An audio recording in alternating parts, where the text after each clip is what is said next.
हे घ्या, घाला बरं का गजरा. हो हो घाले. नमस्कार करते. हो. अगं मेघना, मी जे सांगायला आले होते तेच विसरले. आदित्यचा फोन आला होता. तो म्हणाला तू फोनच उचलत नाहीयेस त्याचा. आई हो का? मी करते नंतर त्याला फोन.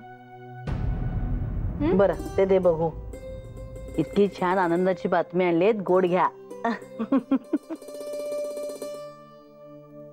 माई हो मी नमस्कार करते आता. अहो राहू देव नमस्कार वगैरे. आता तुम्ही छान पैकी लेकीबरोबर गप्पा मारत बसा, मी मस्त पैकी चहा करून आणते. अहो तुम्ही कशाला, मेघना करेल ना. अहो चित्र आहे माझ्या हाताशी आता. आम्ही करतो चहा. बरेच दिवसांनी भेटताना लेकीला छान सुख दुःखाच्या गोष्टी करा, म्हणजे सुखाच्याच करा. नमस्कार. अहो राहू दे, सौभाग्यवती भाऊ आनंदी राहा. हो चल ग ये. पण आई खरंच खूप आनंद झालाय मला, खरंच. तुझ्यासाठी पण आणि बाबांसाठी पण. पण कसं काय झालं हे अचानक? अचानक असं नाही ग, दोघांची कोंडी झाली होती. अगं दिवसेंदिवस यांचं वागणं ना त्रासदायक होत होतं.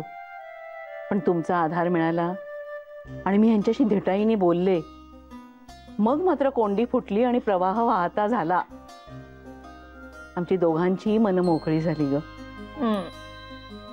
आई आता आपण छोटंसं सेलिब्रेशन करूया. नक्की करूया. आणि मी येणार आहे 2 दिवस माहेरी राहायला. आणि आधीच सांगून ठेवते, काहीही काम करणार नाही, फक्त लोळणार आहे. हो बाई ये. पण तुझ्याकडे कोणती चित्रा का मित्र आहे ना, ती गेल्यानंतरच ये. का आई, तुझं काहीतरीच असता. हे बघ काहीतरीच नाही. अगं ती कशी वागते तुमच्याकडे, अगदी घरातली असल्यासारखीच. म्हणजे इतकी बिंदास वागते ना, मला नाही बाई आवडत तिचं वागणं. तुला काही वाटत नसेल, पण मला मात्र. अगं कधी जायची आहे ती इथून, म्हणजे किती दिवस राहणार आहे अजून? आई असं का ग बोलतीयस तू? हे बघ, तू ना आता टेन्शन घेऊही नकोस आणि देऊही नकोस.